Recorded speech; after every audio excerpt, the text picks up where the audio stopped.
Welcome to What the World Needs Now, sponsored by Harmony Academy from National University. In this episode, Tom Whisinnand and Josh Monroe talk with Melissa Mule, a language arts special educator and member of the Harmony Academy Educator Advisory Group. Ms. Mule shares the importance of connecting with students in ways they care about and how she seeks to surround herself with positive educators. Melissa, thank you so much for being here with us tonight. For our listeners that don't have the honor and privilege of knowing who you are, could you give us a little bit of an elevator pitch about yourself? Who are you, where are you from, and what's your role in education? My name is Melissa Mule, and I am originally from New York, but I have been in New Jersey for 20 years now. I am a special education teacher in Lyndhurst for 17 years, and I currently teach special ed, 6th grade language arts. My wife's a music teacher, and she does show choir with middle schoolers. And Josh and I sometimes talk about how special middle school teachers are. So thank you for doing that.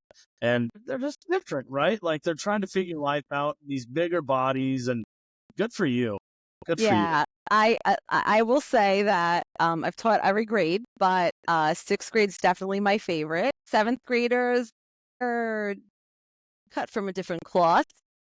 When the kids ask me, they'll be like, "Oh, well, why can't we have you next year?" I'm like, "No, I didn't like myself in 7th grade. Not happening." I had 8th grade last year, and they're okay because they're like a little bit more chill, and they have like graduation like on the horizon. But 6th grade's like my favorite. I got to know about the 8th graders because my uncle taught 5th grade and then up to 8th grade. And he's like, 8th graders are just big 5th graders. Tom and I teach 5th grade. And here in Nebraska, at least in our district, after 5th grade, you go to middle school. I notice, at least towards the end of the year, 5th graders get a little bit too cool for school, a little bit too big for their britches. I don't know if 8th grade gets like that as they get ready to move into high school.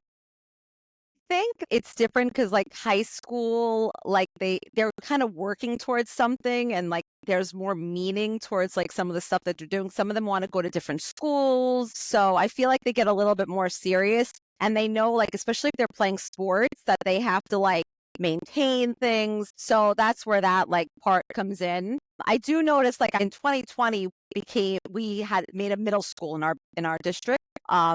Our 2020 was the first year we had 6th, 7th, and 8th grade.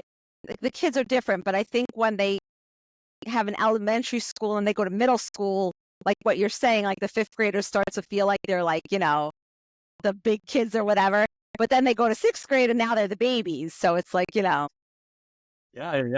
It is all about transitions and all about changes. I think of like as an adult, we are always changing, always growing. Tell us how you ended up in education, Melissa. What was your journey like? So as a kid, I always loved working with kids. I was like 11 or 12, and we had like a little craft store that did like pottery. And the lady was like, "Do you want to work here?" I'm like, at 11 years old. Can you imagine kids today at 11 years old? But anyway, I was like, that's how good I was with kids. So we would do like painting and singing and like little games for birthday parties. So I always loved it. But I think like when I was in high school, I was like, I don't think I want to go to college. I think I want to go to business school and like whatever. So I did that part, and I did like 18 months. And I got a business degree, and I was like, and I started working in an office, and I was like, what am I doing? Like, I can't sit still. Like, this is not me. And I told my parents, I'm like, I think I'm going to go back to school. I mean, and I didn't miss anything. I like finished in 18 months and I went right to college. I mean, to a 4-year college. And that was it. I didn't look back. And I think the biggest part was, so I went to school in New York and I taught gen ed. And then I came to Jersey and I was subbing because I had just had my first child. And a special ed job came up, and I was like, I'm going to apply. Why not? And I got it, and I never looked back. But I never wanted to be a special ed teacher. Like, I thought I was going to be with like kindergarten kids, like singing and dancing all day long. Don't get me wrong, I sing and dance all day long now anyway. But I thought I'd be doing it with little guys. So I just never looked back. And like, I never wanted to go into gen ed. Like I do in class support, but I just fell in love with special ed. And it just, there's no place else I'd rather be. That's awesome. I'm always curious with teachers from different parts of the world just to learn a little bit more about how things work in your world. For us, with special education teachers, there's been a huge change from when I first started teaching, from pulling out kids to pushing in. What's that look like for you out in New Jersey? So the same thing with me. Like when I started, it was really a program of 3 classes where it was like self-contained only. So I was like one of the first ones. And I actually now I'm like the senior member of the special education department. So it was more like, all the students were in my room and I would teach like 3 different grades, 4 different subjects. And finally, like, things started to evolve. And I was one of the first teachers that they were like, well, what do you want to teach? Like, what subject? And I was like, well, I like language arts. So we split it up and now it was language arts and math. And now we've evolved, like, I guess the past 4 years, so what I do is I have 3 pull-out classes where they come to me, and it's small classes, like 8 students. And then I go to 2 classes for in-class support for my students with IEP. I think that's really incredible, and it speaks volumes to like the progress that we're making as a society and the progress that we're making to serve the needs of all students. Something I'm really interested in, Melissa, is like the need to build relationships with each individual learner, not just in special ed situations, but like other classroom environments, right? And like, how do you facilitate building those relationships with students who are in your class, students who are in other classes? Like, where's the happy medium, or how do you get it all to like fit together, I kind of communicate with them with that kind of stuff. Like if they're wearing a jersey or something, if it's, soccer or football or whatever, the girls obviously like their little fashion senses. I have one girl that, like, I swear, it's so funny. My students this year, I joke around with my cooperating teacher and I'm like, I feel like a movie star this year with these kids. Like I walk in and they all just like stare at me like they're in love with me. And I'm like, oh my goodness, like what is it? And maybe it is like the clothes I wear or whatever it is. And I'll like, so with a girl, if she's wearing a cute shirt, I'm like, oh, gosh, I love this shirt. And I think they do it on purpose. Like they try to wear certain things because like they see that I'm wearing these things. So I think the girls, it's that. And again, like with the boys, it's sports. And I really just try to get interests, like what their interests are. And my cooperating teacher's so amazing. Like we'll just like tailor lessons to like things that they like, things that they're interested in. Because like that's the only way they're going to relate to things. They need to relate to these things. So I try to really find out. I mean, if I can, I go to sports events. I go to, their musicals, their plays. I want to be part of their community. I am part of their community. And, I want them to see me there. I think that that's a really special thing for them and they appreciate it. 100%. That's one of my favorite things, is to see kids outside of the classroom, the ways that they're succeeding, whether it's, I had a student this year who invited me to watch her in the Nutcracker. I've been to football games, basketball games, like all that stuff. To see kids in the classroom, awesome. Watch them succeed out, man. Yeah. I don't know if it gets too much better than that. My son's friends think they're funny. They start to, well, now they're in high school, but when they were in middle school, they'd like go under their breath and be like, Melissa? I'm like, stop it. You need to call me Miss Mule. And then they like tell my son, they're like, what do you call her? What's her name? But he doesn't say anything. He would be like invisible. Some of the teachers didn't even know he was my son because we didn't like interact at all. Hey, so you've been in education for 17 years and you haven't looked back. I know sometimes like we talk on the show about teachers struggling, right? Like we talked to Darrell Williams and he talked about how new teachers really sometimes need like love and support. You have to find your people. Tell us a little bit about how you found your people, what encourages you in your 17 years of education, and if you've ever kind of like lost that spark, how'd you get it back? I ended up going to a new school, and P.S. I'm a mentor to a girl. And it's funny, people think we look very much alike. Like the kids thought we were alike, and at the end we would tell them we were sisters. But anyway, she was brand new, so we're like probably 10 or 11 years apart. And she knew all the technology and like whatever. And I had like that motherly part.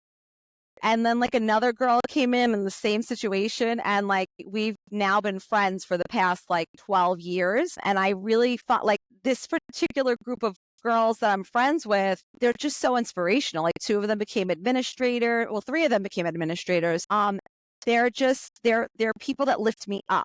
So I definitely think that I try to place myself with people that are positive and, that show me the right things to do and how to stay, what's the word? Not modern, like how to stay, what is it? Hit, fresh. Yeah, like fresh.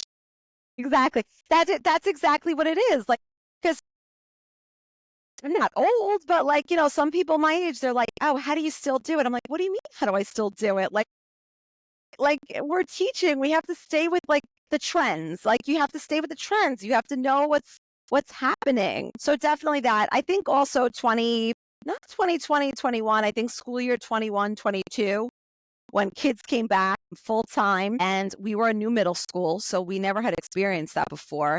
So imagine 6th, 7th, and 8th graders coming to a building that they had no clue was it was bananas. It was a little scary. Like it was just, everybody was just wild and crazy. But P.S., we got through it and,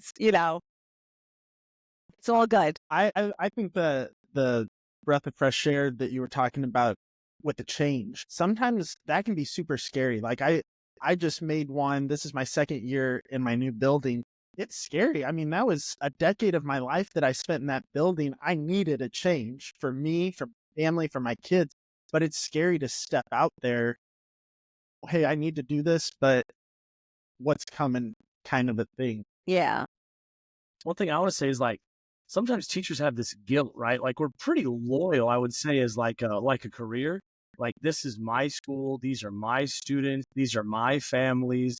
And you start building those relationships. And one thing I think that gets in the way sometimes is teacher guilt. You know what I'm saying? 100%. You stay here. This is my school. I've invested 10 years or whatever. And being able to take that jump, sometimes you need a change, and be able to get past that guilt can be really tough, Definitely. Yeah, I'm glad you touched on that because, the school that I left, that's the school that I went to when I was a kid. So I had spent in total before I moved 17 out of my 34 years there. So I've Wow. life at this building. So it was like a true hurt in my heart to Yeah. have that guilt on my part. Like I'm turning my back on my neighborhood, on my people, kind of a thing. Yeah, thanks for bringing that up. You also talked about staying hip with the trends. I think that that's an awesome way for teachers to continue to build those relationships and deepen them, right? Like we listen to music that our kids listen to. We probably wouldn't. Like my kids were talking about Kendrick Lamar at the beginning of this year. I like rap, but I like 90s rap. So I'm like Tupac, Smalls. I'll dabble with some Eminem, but I started listening to Kendrick after that. And so when they were talking about the diss tracks that Drake and Kendrick are having, and They Not Like Us for just 2 seconds. So they hear the, "What, Mr. Monroe, you listen to Kendrick?" Yeah, man, of course I do. To be honest, I'm still not into Kendrick Lamar, although my 2 sons want to go to their concert. He's gonna be in MetLife in Jersey. I'm like, okay, I'm still not into him though. I do like Post Malone. I mean, is that good enough? Like, is he okay? I think Posty's okay. But what an awesome way to continue to build and deepen authentic relationships with your kids. And for those kids to someday be like, man, I remember when my teacher did blank just like I did, or whatever it is, for them to look back on. Yeah, for sure. All right, Melissa, we're going to get real professional here for a second. Curriculum or just absolutely aha tools do you have in your tool bag, right? One thing I really love in my tool bag is to use Harmony as Academy's curriculum that teaches social and behavioral learning skills. And I also like using Brisk AI. We had Daryl Williams Jr. on here, and I think artificial intelligence has just totally revolutionized how I'm able to prepare for individualized instruction, prepare for teaching reading lessons, math lessons. What are some tricks of the trade that you really, really connect with? So I like pair deck, pair assessment, pair. Now they're all pair. I don't know what you call the whole trilogy. I do love pair practice is my favorite because they get to make little avatars, and they do a lot of, it's like a gaming system type of thing where the kids can, earn points and all that good stuff. And as far as the AI piece goes, I know obviously it's super helpful. I would not deny it, but you have to know your content anyway. Because I know, like, sometimes I use the AI and, like, let's just say pair practice for a book, only because I want to get the structure of, like, the questions, because, like, they'll give you, like, matching like columns. They'll give you all different things, but you have to look at it because, like, sometimes the answers are not correct. So at least if I have the structure, then I just put the correct answers in. But the pair family is definitely one of my favorites. I love quizzes. Currently, because of special education, I've been trying iReady. I'm trying to pilot iReady for our middle school. My principal loves iExcel, so she has challenged me to compare the two. And I'm using AI to help me compare the two. We use iExcel at my school, and it's a powerful tool too. So Yeah. I'm curious, when you do the analysis, what you find. Yeah, I do think the iReady is really great for special education. It's a little bit more engaging, more graphics. There's more, like, when they get something wrong, they go back to it, rather than in iExcel, I feel like they just move on. So they have to pay attention to what they're getting wrong rather than just moving on. There's a lot of things that I like about it. So I'm hoping that I win this battle. We'll see. Yeah, I love iExcel, except for the fact that, like, if you don't know the skill you're practicing, you got to be able to ask for help, or you got to teach yourself. Like, I wish that there was a way that it could help students along the way, push them along the way, not them have to be self-driven for it. iReady is a little bit better with that part, for sure. Yeah. I'm piloting, so like Tom said, we use iExcel, but I'm piloting a program called Waggle for our district. And it sounds like iReady in the sense that it's super interactive. It's very game driven. And as kids are working through lessons, it's helping them. If you miss it, it's not like, hey, you just lost 10 points in iExcel. It's helping fill that gap of, hey, here's what you put. Mm-hmm. Here's what you should have done with it, but it does it through a video. Yeah. So a little bit more engaging than having to read it yourself and teach Yeah. yourself. Yep. Yep. And as far as, like, the SEL part of my teaching, all the books and things we use, I'm always incorporating our, harmony as well, because, well, I mostly write the curriculum and stuff for our reading and stuff. So I try to incorporate all those things. Our first book this year was Out of My Mind by Sharon Draper. I don't know if you read it. She has, Yeah. Melody has cerebral palsy. Yes. She's in a wheelchair. She can't speak. So, like, that's our first thing. So, like, of course, like, SEL is, always in there. Now we're currently reading I Am Malala. So I really like to incorporate our harmony into all our novels. Yeah. Yeah. And I use AI to do that. I think reading is a powerful way to incorporate SEL. There are so many amazing books Mm-hmm. from, like, the two that you were talking about to Wonder, just so many, even for little kids. Everyone's a Wonder. All these books that can help teach children about empathy and acceptance and love and care. I'm curious though, for you, as we talked about a little bit ago, 2021, 2022, when kids came back, that little lull, I felt that as well. Mine was more 2020 when kids left. I sat there and I was like, man, if this is what teaching is, I'm out. I'm going to dip. But we had to find a way to reignite our fire. Do you have any books that you lean on that have helped you in your professional career? Maybe not reignite a fire, but just books that help you grow and become better. So I'm currently reading Let Them by Mel Robbins. I'm not, like, maybe 20 pages in, but it's pretty good. I think favorite book is The Five People You Meet in Heaven by Mitch Albom. Mitch Albom is so And incredible. yeah, I read the second one, but the first one, I always think of life that way. Like, I hope that people know that they inspired me. And I'm one of those 5 people that they'll meet in heaven. Like she passed away during COVID. She didn't have COVID, but she was just like the most amazing teacher. When she retired, she gave me her director's chair. And she just left me things. And then she passed away and I still have her chair. And like every year the kids try to sit in it. And it's like kind of breaking a little bit. And I always tell them the story about Diane. I hope, when I die, I'm one of those people, I want to see her again, and I hope that I have 5 people that I have made a difference. Only 5. I don't know. Well, I'm more than 5, but my family's a given. But I just love that idea because sometimes you don't know if you're making a difference and you don't know, and I think as teachers, we do see some of them, but I think that's a good reminder. Oh, I love that book. And when I was reading, it really struck me like, here I am.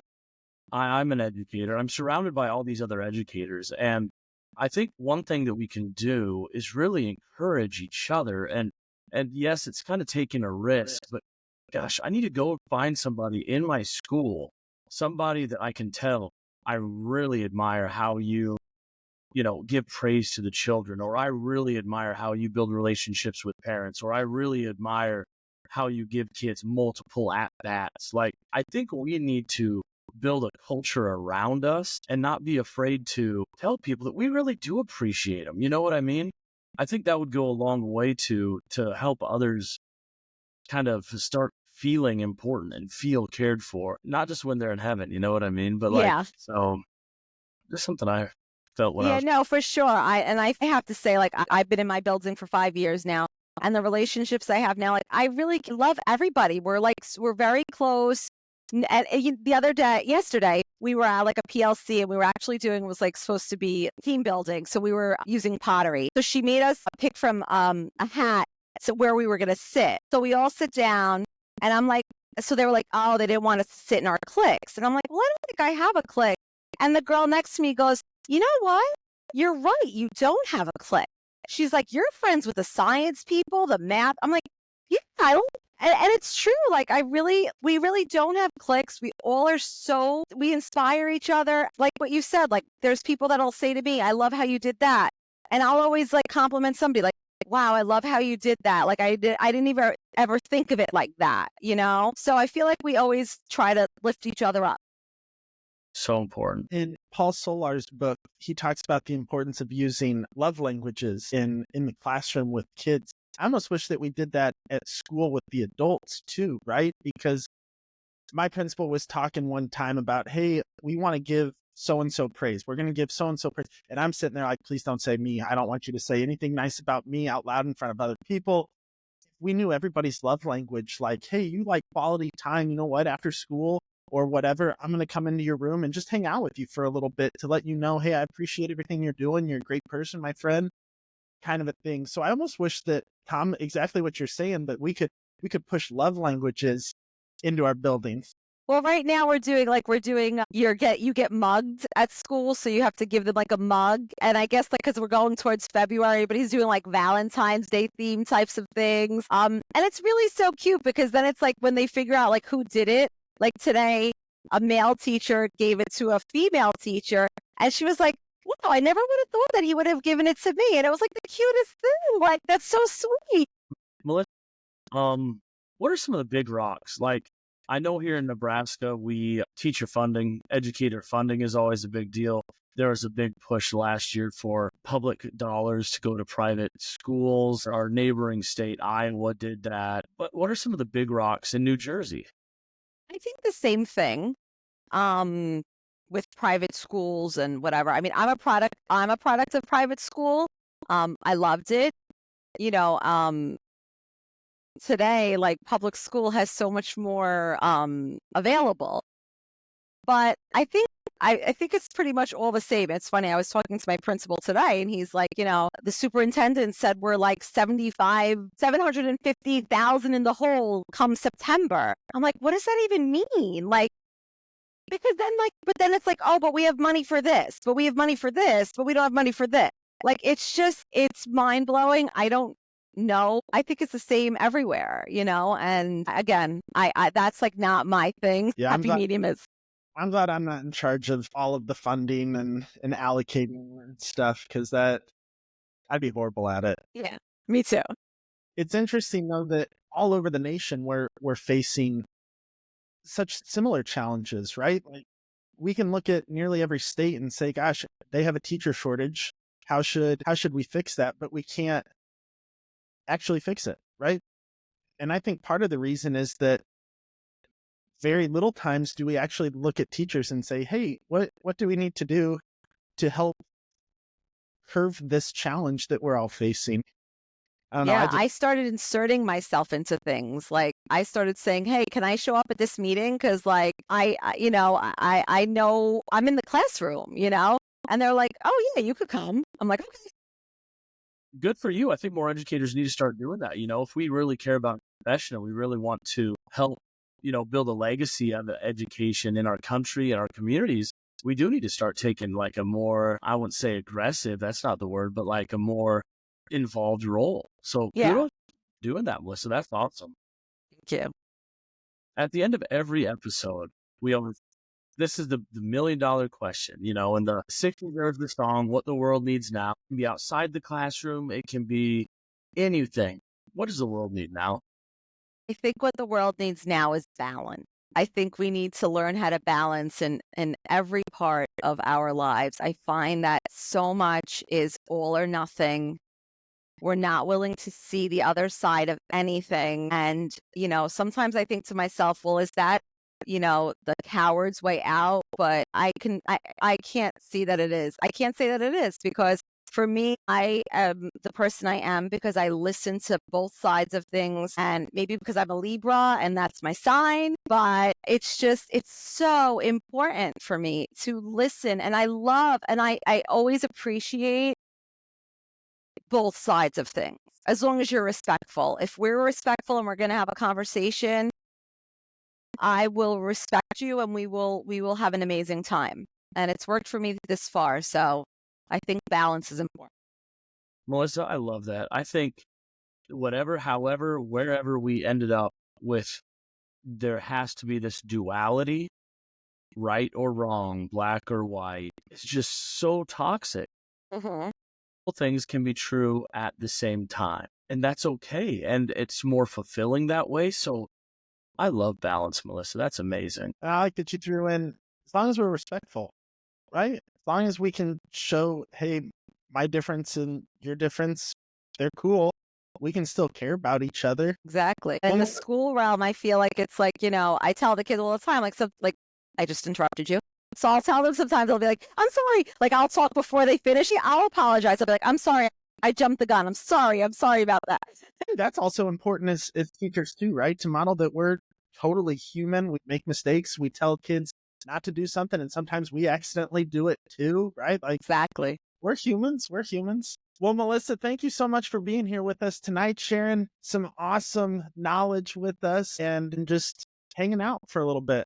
Thank you guys for having me. This was amazing. Ladies and gentlemen, that's our show. We're so thankful and appreciative that you took your time to listen to Melissa Mule on What the World Needs Now, sponsored by Harmony Academy from National University. Please be sure to follow What the World Needs Now on Apple Podcasts or wherever you download your podcasts. We hope that as you head out, you remember that the biggest factor that plays into student success is you. Your love, your passion, your empathy, your dedication is exactly what the world needs now. Thank you for all you do. Have a good one.